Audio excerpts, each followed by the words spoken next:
Okay, good afternoon, everyone. Can you hear my voice? Yes, Rifda. Okay, thank you, Chacha.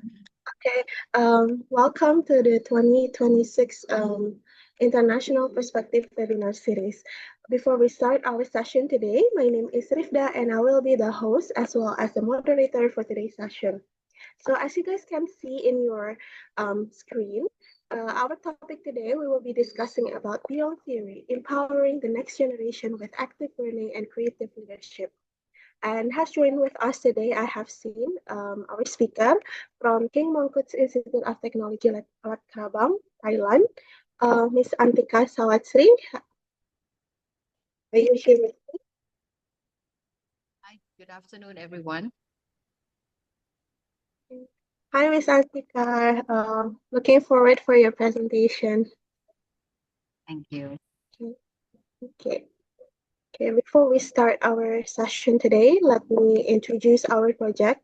So our project, the International Perspective Webinar Series, is a series of international online knowledge lectures jointly led by the CMUTAD, China ASEAN Technical Education Cooperation, or CATECP, and co-hosted by the Southeast Asia Youth Sustainable Development Foundation, or FASITA, and GoStudy. So the program is expected to invite 1 until 2 school faculty members to give webinars each month.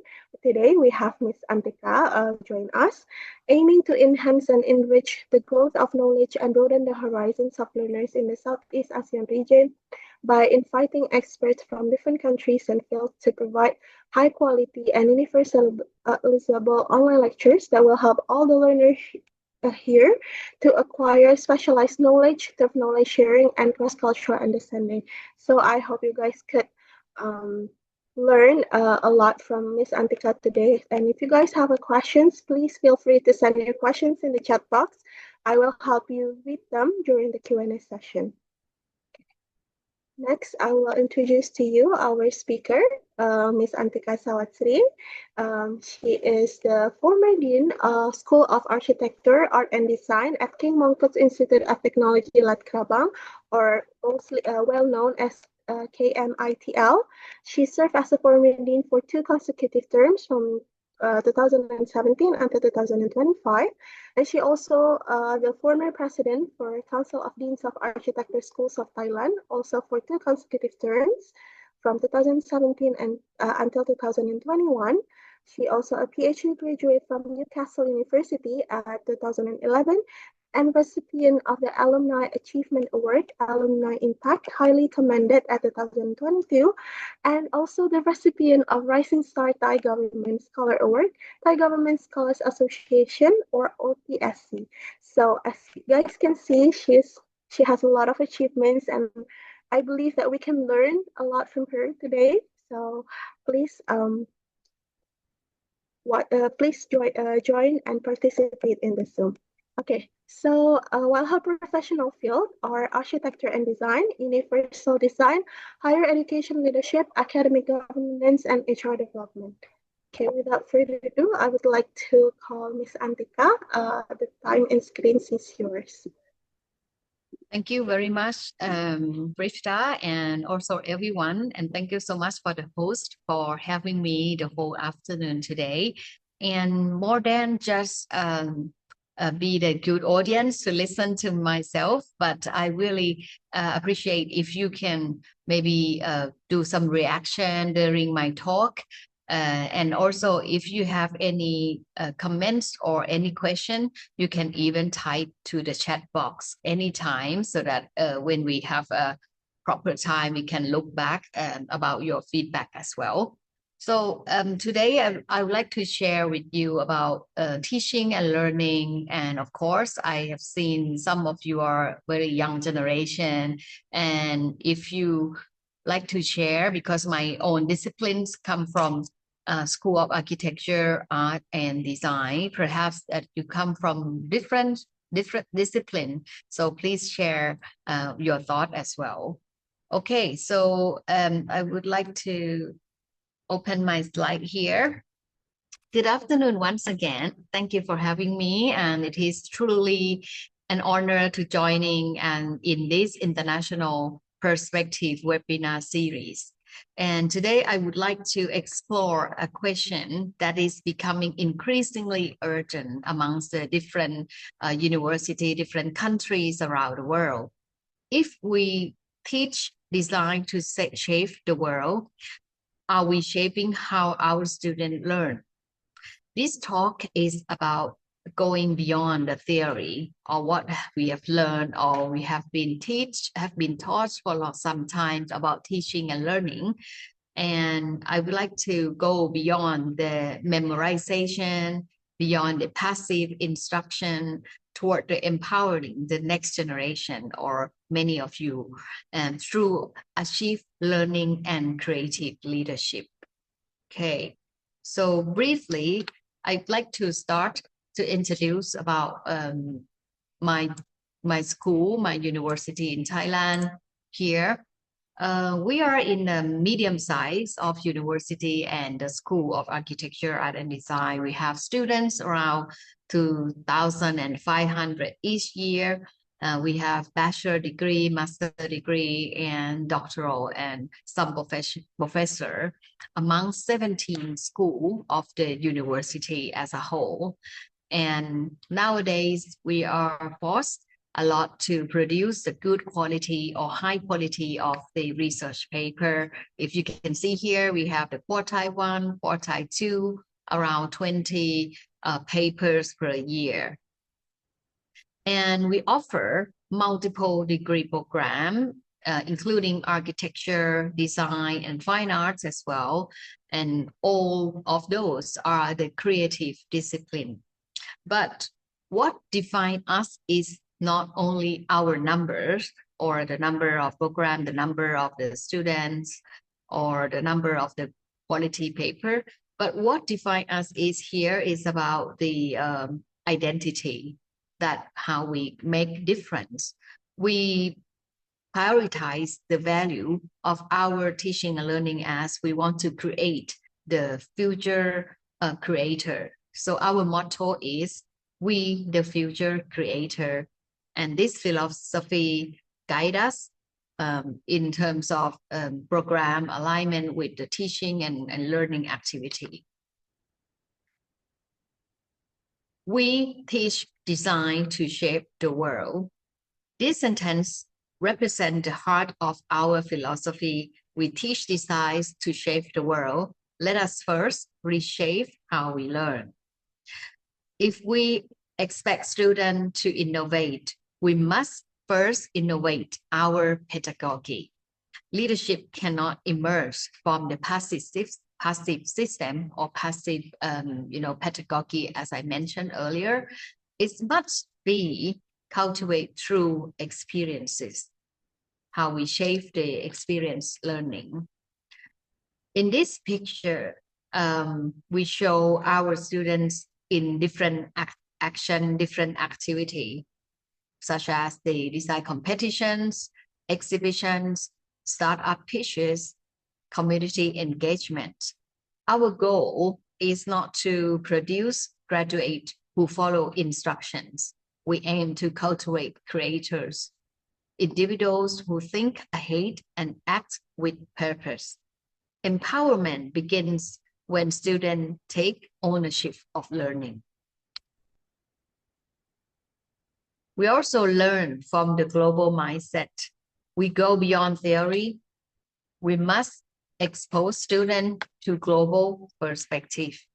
We host global forums, invite leading architects such as Mr. Shigeru Bang, a famous Japanese architect, and collaborate internationally. The student engage directly with practitioners. We invite like Don Norman, who are very, very famous engineer and also the father of user experience design. And we help the students so that they can learn from those leadership. It grows to dialogues, critique, and exposure.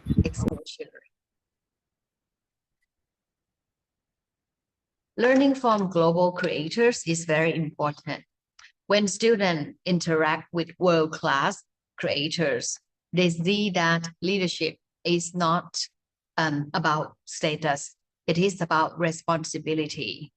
Global exposure expands mindset, but mindset alone is not enough. We must connect global inspiration with local application. So we launched, like 4 years program already about the creative startup so that they can learn from global mindset and also can link with the local practitioner or local, know-how and wisdom. In creative startup recent year in 2024, the student worked in cross-disciplinary team. They were not only designers or architects, they become strategists, entrepreneurs, and presenters. They pitch to the real investor, and this is kind of the active learning in action. Leadership emerge when students must make decisions under uncertainty. Okay, so let me check. There's a lot of inbox message already. Not sure what you want to share with me. Okay, all right. Okay, I'd like to continue for the next part. We are living in the moment of profound transformation, particularly in the education, in the higher education, in the university level. Education is no longer linear. This is a hybrid, digital and AI augmented. The global shift demands that we rethink what learning means. Hybrid learning and AI adoption. Hybrid and blend learning are now normalized. Research shows the blended learning market continues to grow steadily. More importantly, AI tools such as ChatGPT, Gemini, Midjourney, whatsoever, are deeply integrated into student workflows. I'm sure that many of you here already use the AI every day, either for searching for information or maybe help you to crafting your idea to be more effective and more reality. We cannot ignore this shift and we must guide it. According to the global reports, for example, 86% of students use AI tools in their studies, more than half that use them weekly, and this also changed the educator's role, such as the instructor or teacher. We are no longer the sole knowledge source. We are curators and for learning ecosystem. What a challenge statistic here. And we found that the unequal internet access would be the main challenge. For example, this report that 57% of the students have a struggle with the home internet. Only half of that, right? So why this the matter for my university, KMITL, and the region? Localized infrastructure support to ensure the students from underserved regions have access to campus facilities and digital resources. Contextual curriculum design develop digital and sustainability project with tools and datasets relevant to local conditions. Integrate SDG meaningfully, move beyond token sustainability mentions. So, I mean, it's not just only mentioned about the different 17 goals, but also want to practice it and have to embed SDG aligned objective into studio brief and assessment rubrics, which mean more practical and effectively. I will share with you some example of the teaching and learning here in the School of Architecture at the KMITL. I saw that there are some curriculum gaps in the existing program and the new challenges, and we try to reframe in the KMITL, such as this one as a case study here.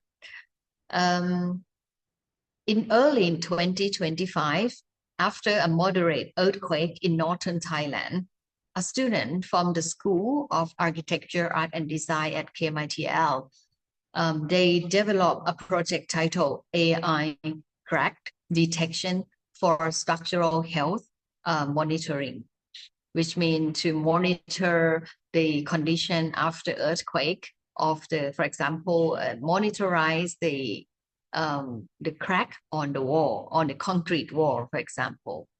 They apply computer vision technique. The student train an AI model to detect cracks in masonry walls. It's like a concrete wall or brick with a wall with bricks, specifically using real-time image of post-disaster building in rural Thai town. While the AI tool demonstrate strong potential, two curriculum gaps are revealed. AI ethics and interpretation. The student need greater guidance on how responsibly to use the AI to interpret and communicate machine-generated results. Especially when those insights might affect community safety perceptions. Localized data deficiency.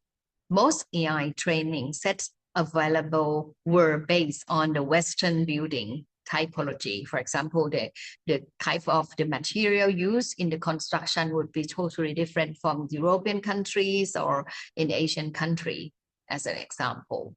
So without adaptation, these tools poorly recognize crack pattern common in vernacular or non-engineered Southeast Asian structures, reduce diagnostic accuracy.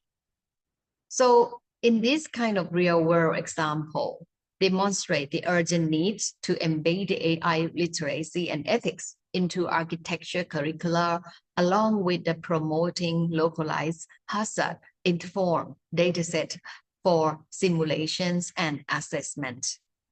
If students are to become meaningful contributors in climate and disaster resilient design, their tools and methods must be both technologically and also cultural contextualized. Another example of our student work is for the final year project or the degree project. The project called Hope of the Sea, Floating Architecture for Coral Ecosystem Students. Her name is Panisha Maniwan. She used the AI to explore biomimicry form inspired by jellyfish, optimizing balance, buoyancy, and modularity for a coral farming platform.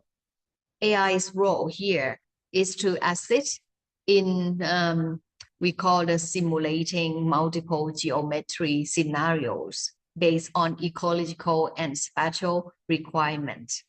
But the students select and refine outputs based on user analysis, or there are some divers swimming or swimming there, material adaptability, and marine biodiversity context. And also we encourage our students whenever they do the project, they have to think about how to relate their project with the SDG. For example, this project relate with the SDG 9, the SDG 13, and the SDG 14. So critical thinking would be very important in terms of teaching and learning today and in the very near future. The students were encouraged to reflect on how AI form fighting power must align with the environmental ethics and long-term marine sustainability, rather than not just a novelty in terms of design. Another project is from our graduate students. At the KMITL, we teach students to treat the AI not just the designer, but as the collaborator or co-worker with them. They call them as the co-designer that respond to human intention, ethics, and contextual values. These enable a rich, more responsible and approach to integrating emerging technology to design studios grounded in sustainability, critical thinking, and real-world impact. This is another example, the project called Green Mindfulness in Architecture, by using AI to decode biophilic design. The design that they try to adopt the natural, like trees, air, wind, kind of sensory from the nature into the design. Dr. Shaniporn, she is our instructor, work closely with her students. The use of AI in this project is to use the text-to-image AI tools to analyze the visual language of biophilics architecture, is aiming to identify architectural patterns that foster psychological well-being. The AI role in this project is to generate diverse imagery for architectural features such as form, space, movement, which were critically filtered by the researcher to find meaningful and applicable results for the real world use. Okay. And of course, whenever we run the project, so we encourage our lecturer, instructor, and student think about how to align with the SDG, the Sustainable Development Goal. For example, this project, they link with the SDG 3, 11, and 13. Okay, so we have some questions, right? How do we scale active learning practice equitably across large, diverse community, ensuring access, cultural relevance, and psychological safety without diluting quality? Yes, very good question. We try to sort this thing like a big gap as well. For example, the different kind of analysis of the war from the different image around the world would be something that we need more information from the local construction or local structure of the housing or the buildings in different contexts as well. So I think the role of the research by local knowledge and wisdom is a key as well to scale up the active learning, because we need a lot of action, for example, action research, active learning with the local people so that we can close the gap of knowledge. This is the very first step. And then if we can use or apply the easy to access AI nowadays, if we provide, more let's say effective internet accessibility, that could help a lot of people to understand the data that already prepared by different part of the world.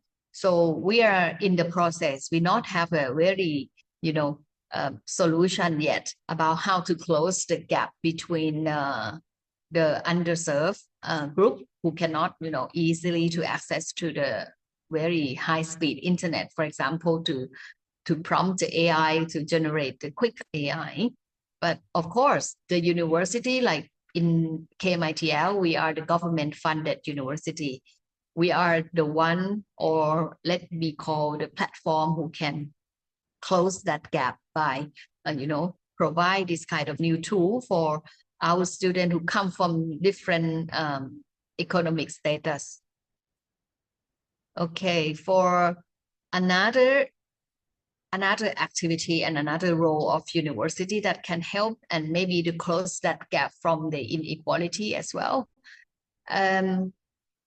This is the learning activity in the one project, because nowadays there are many people, or many like the company as well, or many governments around the world, they talk a lot, let's say, about the reduce carbon, or set it as the zero or neutral carbon, which is more engaged with the sustainability as well.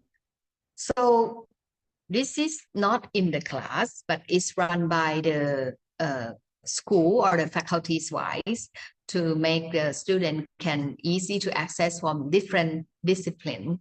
We run the design competition, and we call this the pedagogy for sustainable futures. The main goal is to align with the SDG 11 and SDG 13. And we're talking about the encourage the design to activism through the problem-based learning. Because the problem, what are the problem for now, for the next generation, is about the carbon emission, right? We named the project called the Net Zero Carbon We Mission, so that the student can, realize that if they study fine art, for example, the carbon emission also their mission as well, their problem too. And we set the goal for them. Who won the prize? For 3 teams, they can go to a trip to Denmark and Sweden. We call it Scandinavian trip, so that we encourage our student by provide a budget for them to travel, and then they have to come back with the real world project. They have to create something that benefit for our school to use it for a real case.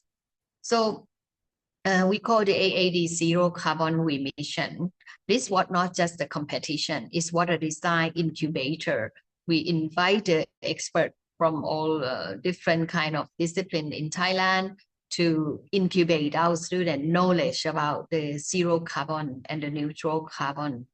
And when the student receive a mentorship from expert sustainability, ESG, environment, social and governance, and urban innovation during the design development phase.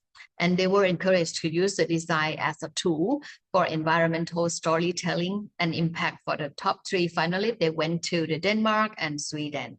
The student explore from the well-known architects, such as the company named BIC, who design like the huge, building that like go beyond just the, we call it like the garbage burning tower, something like that. But they turn that kind of thing to be like a tourist attraction with the zero carbon issues. So when they come back from Copenhagen, the study, they have to, create, for example, the recycled material to use in our canteen, or to produce the application that then can count the carbon that they earn if they reduce it. Something like this that could be called the beyond the teaching and learning in the class, but we encourage them to use it for the real world project. Okay, and for the next activity as well, because in our school we have architects, artists, designers. The most important thing is not about how good they design, it's about the system thinker, how to make them as a system thinkers. And we like to empower students to take on the cross-disciplinary role. They can be one-day designer in the team. They can have to turn them to be the strategists or entrepreneurs, or everyone can be the good communicators, for example. So we call this as the slashy empowerment, which means the new generation, they need to have, multiple skill, even if they were trained in one or two discipline or professions. I think it's important for them to be more flexible and resilient enough, change themselves quick enough to different role to tackle the real world problem. So we call here an example of the creative startup. We make it for consecutive 4 years, and we have four batch who come from the engineering, business school, architecture school. They work together. In some years, we invite people from different university as a team, and to win the prize, they have to set up their company. So the student, they have to develop the design-driven startup ideas and to address the social health and sustainability issue, and that they have to set up their own company. And normally we mentor by professional in innovation, business, design, and communication. For example, the very interesting project, they create a smart gardening system with emotional feedback, which can reduce the depression, for example. So that fits well with their own generation issues. Or design for health and behavior change, or eco-conscious product design from waste material, for example. So the program, we aim to help students move beyond a single discipline expert and toward the becoming system thinker, while they can work across discipline, work with people who not really understand well in the classroom, but in the real world, they have to go beyond this kind of line. So we are not the educating designer of space, but cultivating designer of system thinking. And we really encourage students who can lead through the uncertainty, build with empathy, and innovate with purpose. So what are anything else? Are there anything else for our student to be beyond know how to use the AI with purpose? But what about humanity side, right? We always emphasize on the ethics as a core of our teaching and learning as well. For example, we teach our students to question bias in AI datasets and understand their cultural implication.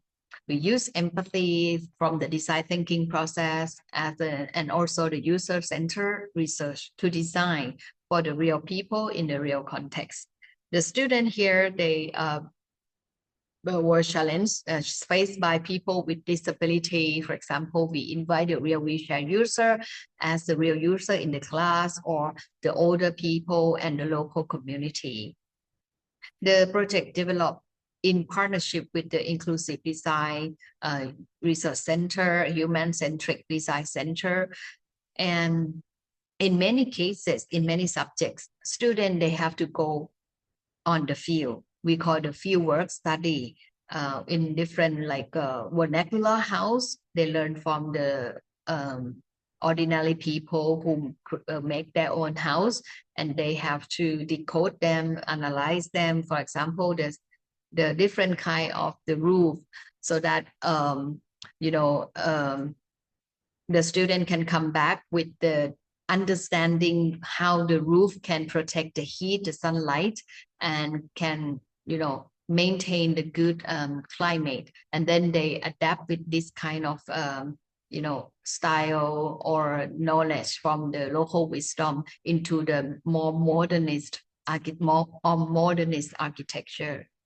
So I would say that this is kind of the ethical, not only using AI in the class or invite the real people in the class, but also help them to analyze with understanding the context. So I'd like to go back to that question as well, how to close the gap between, the active learning, use a lot of resources. The most important thing is that we should encourage them to learn from the local context as much as they can. They should have the good research skill as well. Okay, so in the next one is kind of another related example about the ethics as well. This one is called the EV for older rider, because in Thailand, in Bangkok in particular, it's not really a user friendly in terms of walking or public transport. But this group, they try to fulfill the experience of older people in the village, how they can go out and about by their own with safe. So they create the EV car with 3 wheels so that the older person can navigate not too far from their village. And finally, they can marketize this EV into the market. So when we have the real partner, the real project, and then come into the classroom, this can really, really encourage our students to solve the real solution, and then they can encourage them to set up. For example, they can have the market share if the 3 wheels, for example, can be sold in the market, in the real market. So we work closely with the partner from the industry as well. So I like to summarize here that I talk a lot like the core value that we want to create the future creators, and we be putting this word around in the physical environment in our school. But how to make this to be the really future creators? First of all, they have to realize what are the challenges nowadays in future as well. For example, ecology, zero carbon, or older people, different kind of problem. Even if there's something like the disaster, like the earthquake recently last year, we encourage students to engage almost every single issue so that they can use their own knowledge existing like professional wise, for example, and know how to build a house, to do the drawing or anything, but we need to relate them to the real world challenges. Okay, so I'm not sure, is there any more question? Yeah, we can share after this as well if they're not really questions. Okay, so I like to summarize into 4 learning dimensions that we learned so far from the KMITL. First of all, we need to connect our learning and teaching with the real world immersion.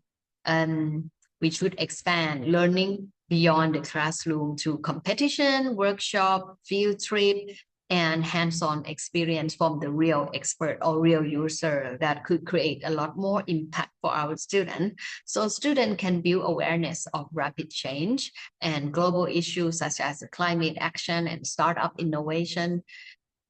Anything, particular like a zero carbon startup or a field trip that really, students nowadays, they not really need award as the money. In many times I learned that they need experience, such as the experience from outside the country or learn from other culture, put it more experiential learning value for them. And the second one, we need more collaborative problem making, because it's so much challenge about us as the instructor. We are the generation X for a long time. We study in different way. So we need like the more up-to-date issues and teaching and learning and data from, maybe we can have more collaboration with industry. It's very important so that they can have the real world project come back into the classroom. So the role of instructor nowadays is not just yourself to search more knowledge into the classroom, but actually you'd find a partner outside the university or education realm to make our students more exciting to learn from the real world. Okay, and the third one, how we teach. I think we need to integrate the technology or any kind of the level, different level of technology. It depends on what kind of discipline that you are. Tech integrated design practice. We need to integrate whatever level of the technology immersed into the classroom. For example, very basic, how to prompt the AI with purpose and use, understand ethically with the analyzing with the data from AI. 3D printing, VR, AR, they should be familiar with that kind of tool. At least they know the pros and cons of using different kind of the tools as well. Or data tools to enhance design thinking for future fluency, and the impact that for our students is that they should learn to work critically and ethically with technology. In my example about the AI crack detection on the wall, for example, or text to image in AI in biophilic design. Finally, on the fourth one, sustainability driven culture. So it's difficult for the university to ignore their role in terms of take care of creating sustainability society or sustainable future.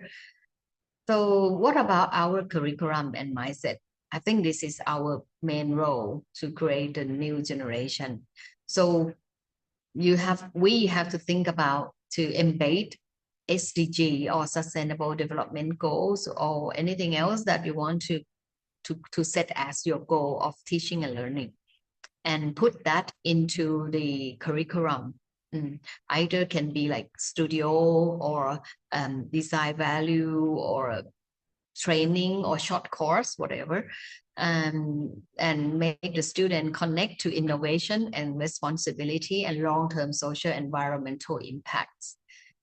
Such as we have like community design studios. There are many studios that work closely with the local people in the community.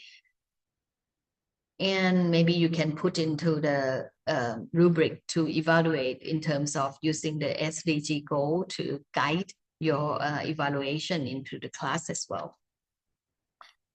At the AID model, it's not just about the creative output, but about the curating, adapting ethical and sustainable learning system.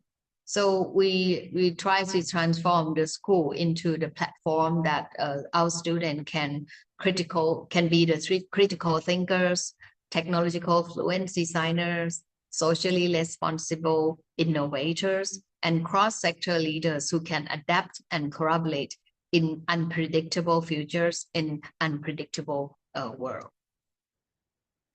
Okay, so I think that would be my last slide. Here are some examples, but we're not really yet stopped at this point that we have different, conditions. So I would call as the ecosystem that's very important to, enable our student or our learner to be a higher quality in terms of a lot of problem coming in, how they can tackle the new challenges.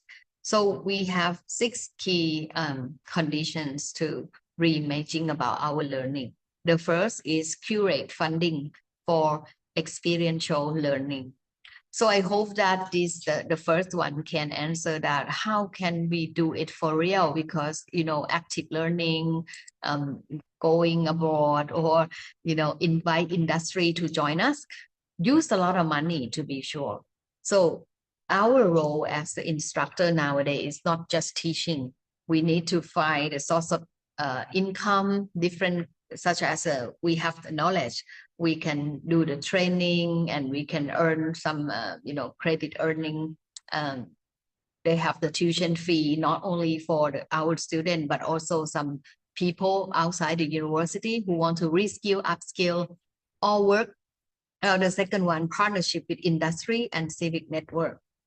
Maybe sometimes it's not coming to as the in money, but can come in kind as well, such as the free training, or they donate for the materials, or donate for the trip, or anything that they can come in different form of the resources that can help our active learning possible.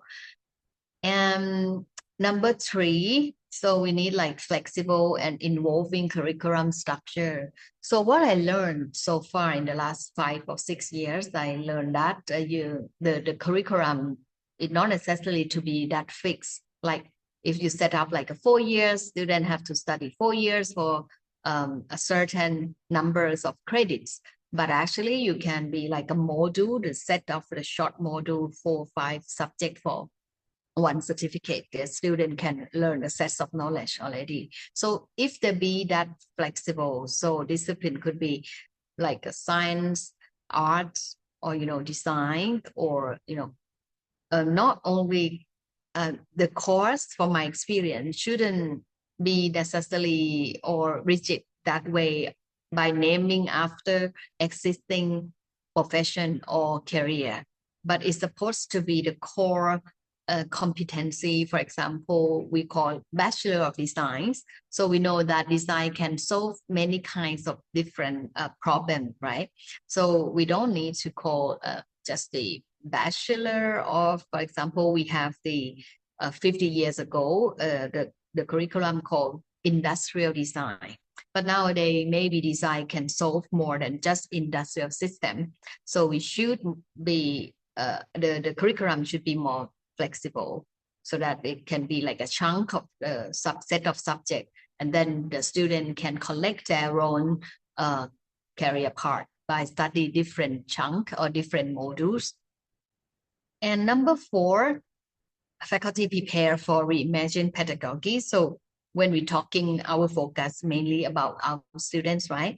But actually our instructor is our core value as well. So in my faculties, we try to find different short training. For example, we just finished training for UKPSF, I think a professional standard framework, right? So they, our lecturer should be trained to the new way of, teaching and learning as well, not just only do the new research. Because nowadays, evaluation system or evaluation process is very important.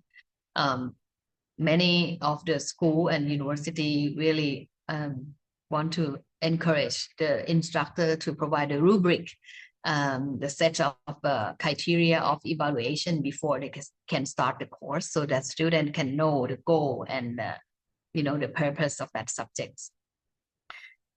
Number 5, competency-based, not just the content-based. I think I want to underline here, because in the real world performance, we not really need people who have a good skill, but also we need the people who have the good competency to solve the complex, the really complicated problem. We can have the course or the curriculum that should combine different kind of knowledge from different discipline, skills, and ethical judgment. So we can train either, in my case, that's the architect to think, to lead as well. Architect can be the leader. Architect can be, different, as I call, slashy job. You shouldn't be just only architect that's only designed for the building or house or a city. Number 6, a final one, a final ecosystem that we should think about, cultivating slashy designer for complex reality. That, yes, I already mentioned that you have the real world competency, and then you should create your student or next generation with different character that they can solve the problem. For example, I mentioned about the architect and also designer. There should be the technologist in the same person, strategist, community collaborator who can have very good engagement with the local people, for example. So this kind of ecosystem can be continued for sure. Not yet finalized because, next year we don't know what kind of new pandemic or maybe the economic downturn. You need to think about something else. But I think that's all. That's all for me. Final thought about to curate education today is to choreograph ecosystem of learning, where students are not just trained to fit the future, but empowered to shape it ethically, creatively, and sustainably. Okay, so that's all from my own perspective. And I really like to share with you as well if I couldn't read all, right? And thank you for you as well for listening. If you have anything you want to raise your hand, share with you can shout out or maybe you can type here. All right. I couldn't. What criteria? Yes, yes, please. Antika, I think I will host for the Q&A session, so it will help the participants for you to also answer. So I will select the questions for you. Is that okay? Yes, please. Okay. But before I will stop your screen sharing first. Okay. Okay. Okay. Before we jump to the next session, which is Q&A session, I would like to send our gratitude to Miss Antika for such an insightful presentation. I think a lot of the participants here learn a lot of new things, because I can see from the chat box there's a lot of people saying thanks and also sending the questions.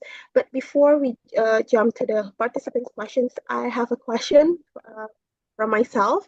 You mentioned that nowadays for active learning, the lecturers not only act as the lecturers or someone who taught the students about the information and stuffs, but also needs to find additional costs or additional funding for the project. So that by that I understand it as active learning, transforming from theory-based learning to active learning often demands more time, require more focus, attention for the mentoring, and also sometimes costs emotional labor from the faculty members, including the lecturers and staffs. So how do you think we can avoid burnout among educators while also still pushing for transformative pedagogy? Yeah, I couldn't maybe find a best answer for this, but my own experience is that it's happened to me as well. I've been a full-time lecturer for 26 years. Of course, I passed some of the burnout sometime because, the new knowledge always coming into the class, or maybe the student have the short, focus in the class as well, because there are some other things that interesting for them. So I think they call one teaching technique is like a flipped classroom, which means the lecturer is not necessarily the one who provide them a lot of knowledge, Somehow you can set up the condition that can help encourage them to find a solution by their own and then come to the class and exchange with amongst their peers. So that the role of who are more active is our students, right? But in vice versa, you have to work hard to find the information about that as well. To shape and it's like a scaffolding. It's not really leading the classroom, but it's just to guide them or encourage them to ask a more critical question. Is that true or not? Or find more example in the different contexts to share with your friend in the class. This is one thing about the flipped classroom that make the student lead the class sometime. Another thing is that lead by design competition. I think it's very, very stimulate them because they have the real quite clear goal. Okay, I want to want this, but in the meantime, be careful that you're not really focus on the prize or award, but also the learning process by using outside the classroom. For example, the one who expert in their field come to the class.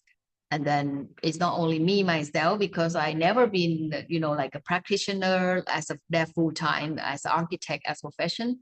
So if you invite them to see the different people into the classroom, and not also help the student, but also with the instructor to learn from the new people, the new knowledge, and the quite current of, design solution. For example, in my discipline, you don't keep up with the new buildings, for example, but you invite them to the classroom can help a lot of students to, new face, new people come to the class, more exciting, and also they want to win the prize, for example.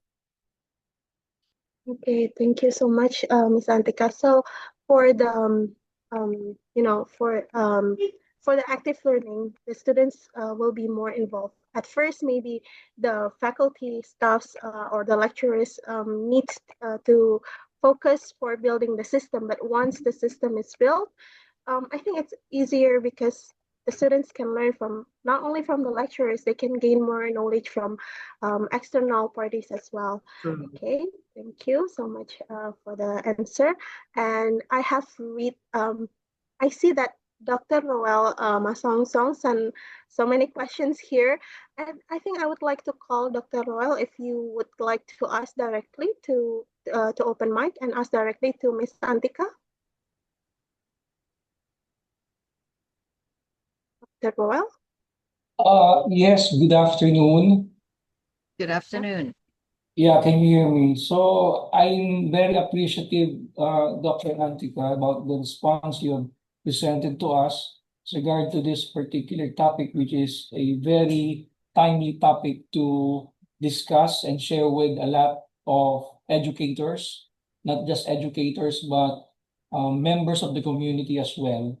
So actually, I have one final thought, curious thought, saying here what criteria, no, I'm very particular in this, should guide the adoption of emerging technology. So we all know we have collaborative AI, we have simulations, learning analytics, and so on. And that will have to enhance but not overshadow. See, I have no difficulty in balancing this. I don't know. So that's why I'm trying to ask you as a professional on whether to not overshadow learner-centered active learning, which is nowadays a useful tool in every classroom. So what do you think about that, Doctor? Okay, so I try to catch the later part. You mean by using the new technology, maybe? Is that what you Yes. mean? Yes. Not to make some group of students, under, let's say, behind other groups. Is that right? Yeah, that's right.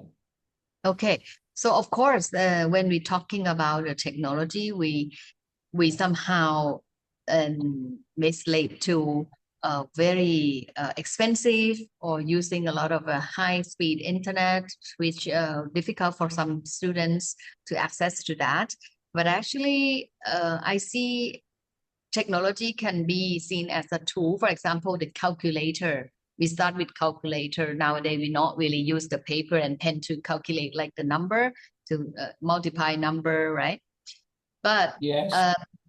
we can start with very, very basic, such as the free accessible AI, like now university level, the student can access to the Gemini AI for free, or I don't know, in different contexts, what kind of very basic tool, so that it depends on the lecturer as well. If they not prevent them to use it, but in contrast, encourage them to use and guide them during their using it. For example, the AI can generate different particular large language model.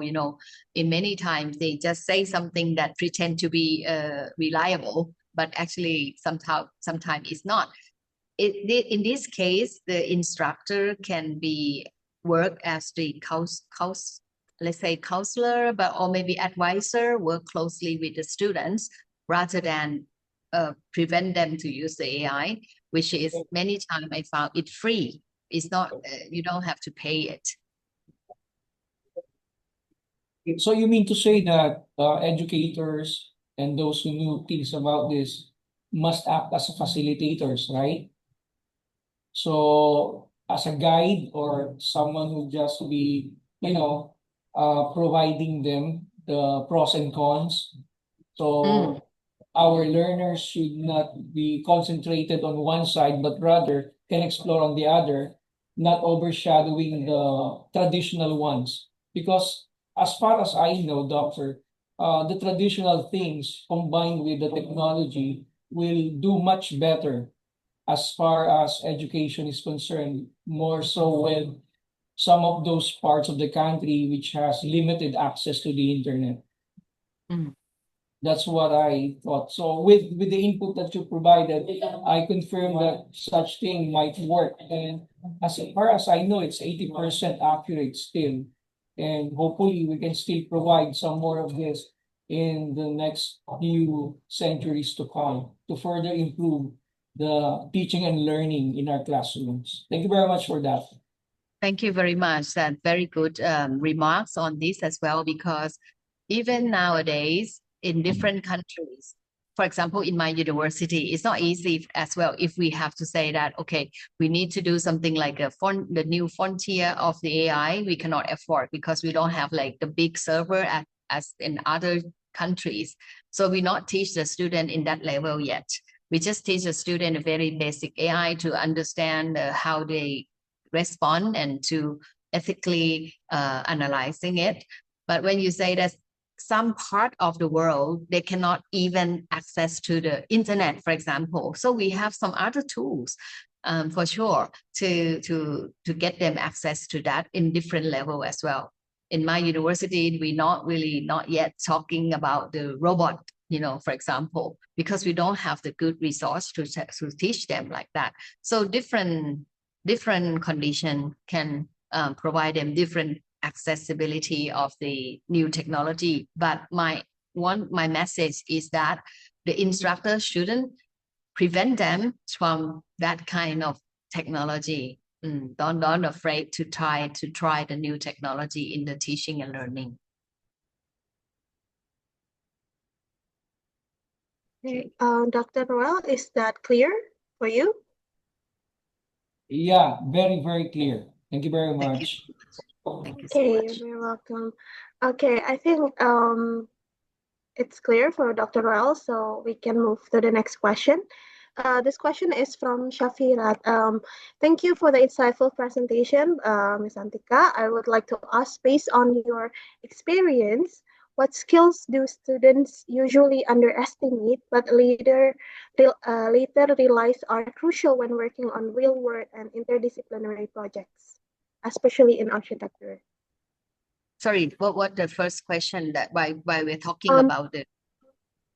What skills do students usually underestimate but later realize that those skills are crucial when working on real work?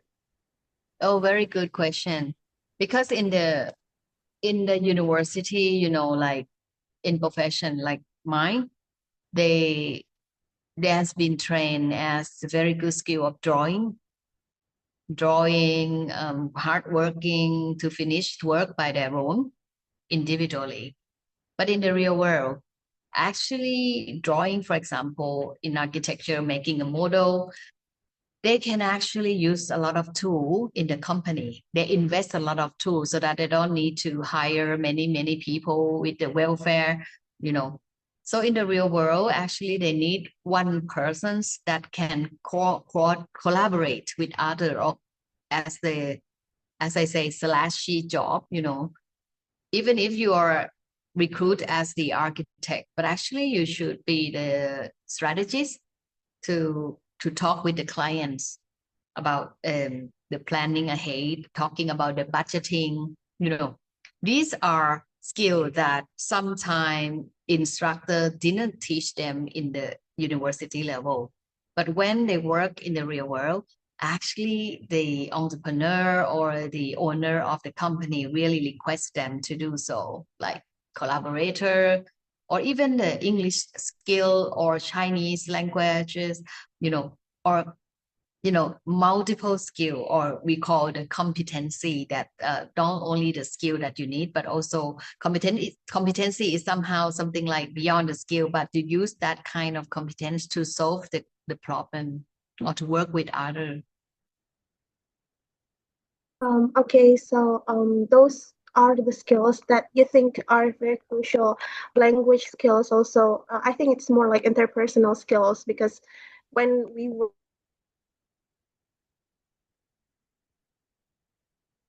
communicate with our, let's say, our agents or our partners, it will be very hard, right?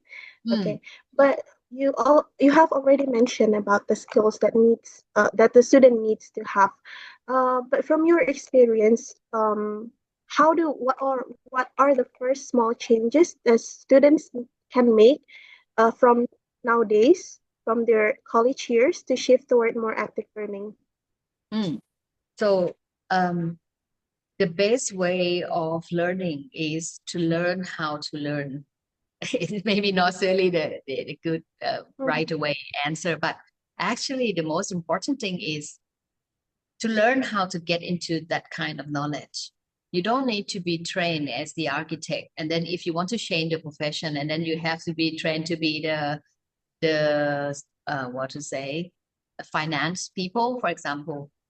But actually, I really encourage them to learn how to get into the knowledge, different kind of knowledge all around the world. So, for example, research skill to search, use the right tool to search the right information.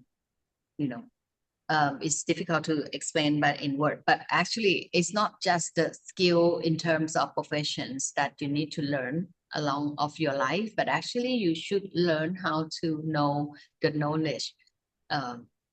Learn how to learn is very lifelong skill, because the research, for example, I would like to give example very clear. If you want to do the shopping, to buy the thing in a good price, first of all, you have to compare, right? What are the shops, or maybe the online, offline shopping application, and then you have to compare the price. And when you know some of the brand, and then you have to search for review, right?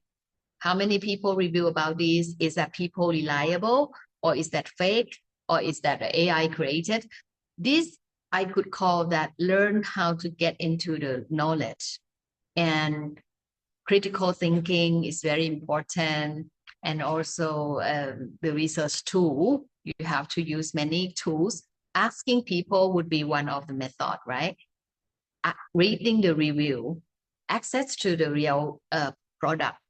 So these are, I'm talking about the research method. It's not just the professional method. So learning how to get into the real knowledge is very, very important skill in the future. Okay, so you mean that as the students shouldn't limit their self to any kind of knowledge. Also, with the technology now getting more great, the students can learn technologies as well, right? Including True. using the AI tools. Yeah, Okay. I think they learn very faster than our generations. Yeah, that's true. Okay, I think this speaking about AI, it related to the next question from Miss Marie Victoria Estadilla. She asked about, good day, Miss Santika. I would like to ask, how do we motivate students to use AI as a useful tool for learning, and they should learn how to do research, explore themselves more for their own journey of successful learning. So I think it's more a perspective from the lecturers. Yeah, very challenged. Even myself, we use many kind of the AI tools, particular of the language model, because let's say if the AI as a person, they pretend that they know everything around the world, right? But even the same application, you use it for free or you use it by paying different, subscribe in different prices, they answer you differently, which means how could we rely on the answer or the result from the AI tool? This is the very important skill that the instructor needs to train our student or young generation, because they were born with the information or the ocean of the data, data everywhere. Or I'm not count about the scam, the fraud, the fake informations. So these are, we need a new skill to like the good screening, those kind of information that come from different kind of source of tools, including AI. And what kind of skill that we need to prepare for our students, for our learners, I think it's not much different from the past. For example, you need to search for your own, you need to find a review or someone who are reliable to recheck the answer or the result. This is the same skill as the research method, right? You need to have your own first-hand experience. So these are things that's why nowadays in one world, they really encourage to use the AI in the virtual world. Another world, they really encourage to hands-on experience. It's important because you can experience by your own, you can recheck by your own, or asking the one who can rely on. It's kind of the research skill that very important to nowadays and the near future to tackle with the full of information all around yourself. And that could be critical thinking. You can ask why almost everything that you came across, and you can search for the reliable information before you can make a decision. That could help you everything. So these are things that can be found in almost every classroom, not only just one or two professionals. Okay, so with the rise of using AI in our daily lives, we shouldn't it means that we shouldn't make AI or consuming the answer from the AI as the main source. We need to recheck it again.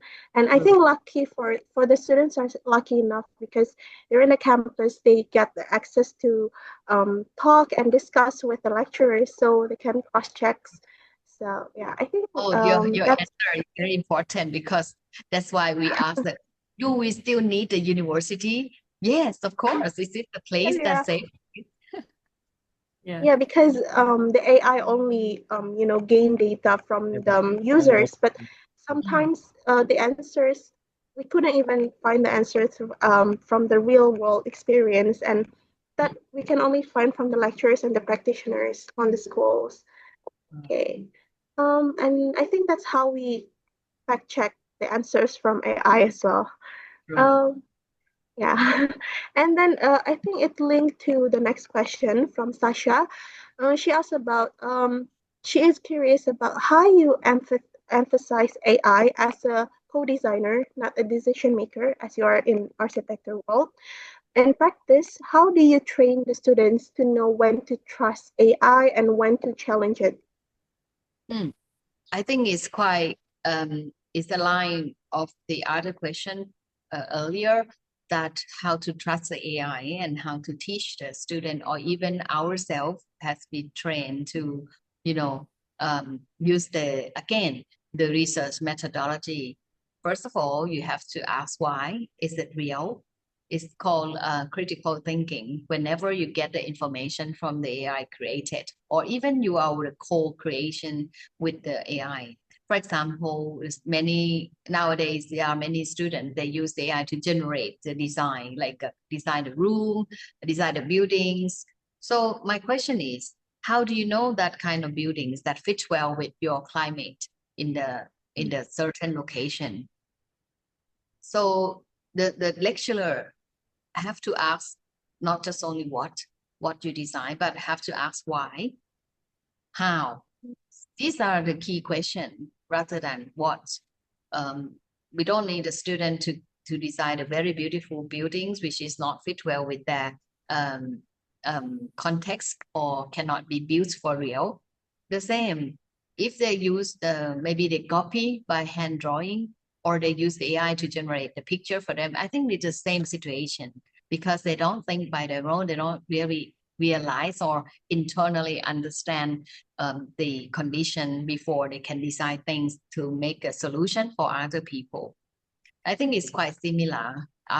Either use or not use the AI in terms of the design process. It depends on how the lecturer asks them, evaluate them. If you ask more about how do you know this, is that good for that location, and how do you select this one? So the classroom would change more, not only the quantitative. I think it's about the qualitative way of teaching and learning. Ask students more about why and how. Okay, so once again, it means that we could not just accept what AI provide us, the information they provide us. We cannot accept it the way it is. So we need to recheck, we confirm again. Yeah, and I think we have talked enough about the ethics of AI in the education field. Sasha, I hope that answered your questions. But actually, Sasha asked another question, Miss. She'd like to ask about how can rich local culture and traditional knowledge be better integrated into AI-driven design education, Miss? Maybe you can share from your experience in Thailand. Mhm. Yeah, like the one with the using the student try to use the image to analyze the wall cracking by the earthquake, for example. And in Thailand, maybe they not really use just only concrete wall. For example, if the house used by wood, how the AI can, understand the cracking, or is actually the different two pieces of wood on the wall. So these are examples that why we need the student to work more on the research and input or uploaded a lot of information from the different contexts up onto the virtual world so that the AI can grasp those kind of knowledge from the different local context or knowledge into the digital world. Because you know how the AI work is that they have the network of digital world and they link to those all around the world in very fast time, very quick, and to provide you as the answer, right? But if the world not have enough information from your local context, they're quite dominant. They will be dominant by the knowledge from other worlds or other different culture, which mean and how, so that while you're teaching learning with the student about how to rely on the AI, you need a lot more information as well up onto the digital world to make the students, make the student to grasp more information from the local context. I see. Okay, thank you. Sasha, I hope that answered your questions. Ms. Antika, I think that's all for the questions. But lastly, I would like to ask last question for you.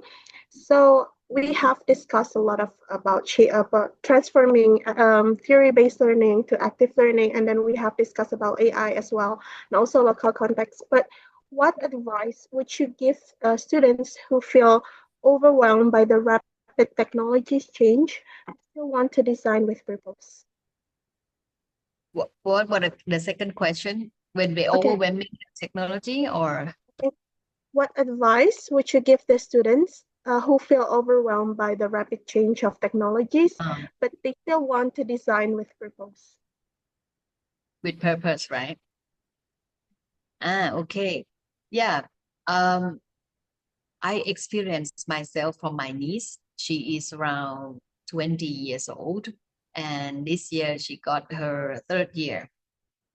What the most favorite about her is not using the technology, but is to be the trainee in the Disney World, for example. She fly from Thailand to the US, to Florida, because she wants to, see different people, to learn from other country. And the Disney is her favorite, for example, favorite place, for example. So they have their purpose, which technology many times cannot help her in that way. While in the classroom, and she says somehow she can do the prompt and send back the homework to her teacher by using AI to help her in very quick time. She can do this, and it's not challenge for her generation. Technology is not that part, but actually what make her to fulfill her life is that somehow AI could help her to train about the languages before she prepare to test the English exam. So the tool in that generation would see something else, but what fulfill for her, what are the exciting for their life is about their experience in living in the world. Or they don't see the tool as the only one side. That generation, like Gen Alpha, or maybe the student, the young student born after 2020, something like that. They're not really afraid of using technology, but I would use your word, they overwhelmed with the rapid change of technology. So they prefer to do something like very craft, do something like the first-hand experience, traveling the world, see the world by their own eyes. It's more exciting for them. So back to the classroom. If you want them to, very happy, wake up in the morning and want to go and to join your class, you need to change your class as the first-hand experiences, as the inspired classroom from someone really inspired, talking something that they really inspire them, not talking about, today I will teach you how to use the AI, blah, blah, blah. No, I think it's too much for them. They were born with that kind of tool. Okay, I see. I think so that we need to embrace that we are in a world where technologies live side by side with us, and to be able maybe not to overwhelm. We could go to even go outside our house or outside our campus and see the world, feel it with our senses, feel it with our eyes. I think, yeah, True. that's Yeah, a really for good answer. instructor. Yeah, for the instructor like my own, sometimes it's very hard to take them out, right? So why not, Yeah. if you bring someone in as well, or encourage them to, a little bit fighting, exciting, do the competition, contest, something like this. They really like it. Okay. I think the lecturers here who joined the webinar could take notes on what Ms. Antika just said before. Okay, Ms. Antika, that will be the end of our Q&A session. But before we move to group photo, do you have any maybe kind of closing statement or something that you want to say to the participants? For me, I think that's all. But I hope that this talk today would really, for instructor would inspire you somehow, and for the learners, I think you can cope with a lot of challenges in life, and just not to think about yourself, but thinking about the challenge outside yourself, such as the climate change, the poor people, the older people at your house. How can you use your skill or your knowledge to make them a better living condition, a better quality of life? Thank you. Okay, thank you so much, Ms. Antika, and thank you for all the participants for your enthusiasm by sharing your questions, by giving reactions, and I believe that we learned a lot today from her. So without further ado, let us proceed with the next session, which is group photo.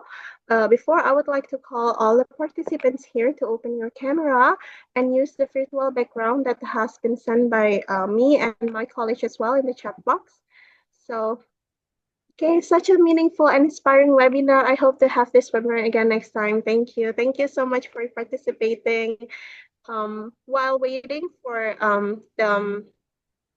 the participants to open the camera and put on the virtual background, I would like to tell you that us, Go Study Global Education, we have Facebook page and as well as Instagram account at pasita.education.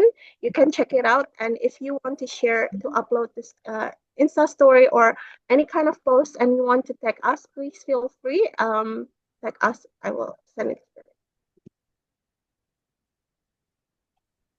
Okay, thank you so much for your very good collaboration and also yeah, very active participants here.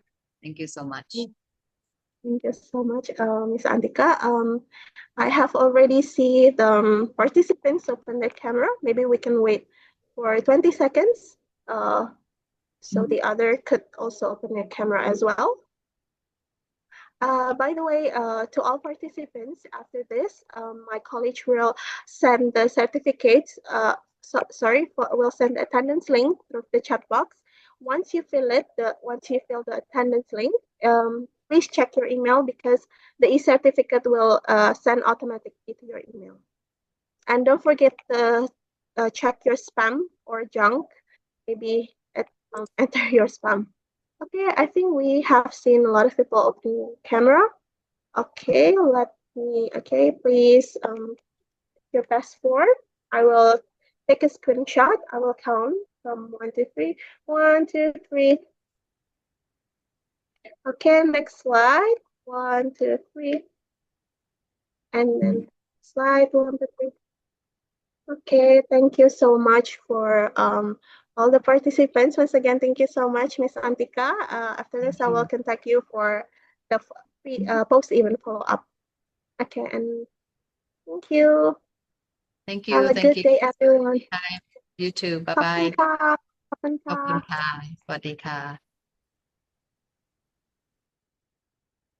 To all the participants, my college has sent the attendance link in the chat box and please fill it. And once you fill it, you can just check your email because it will automatically send to your email. And lastly, if you want to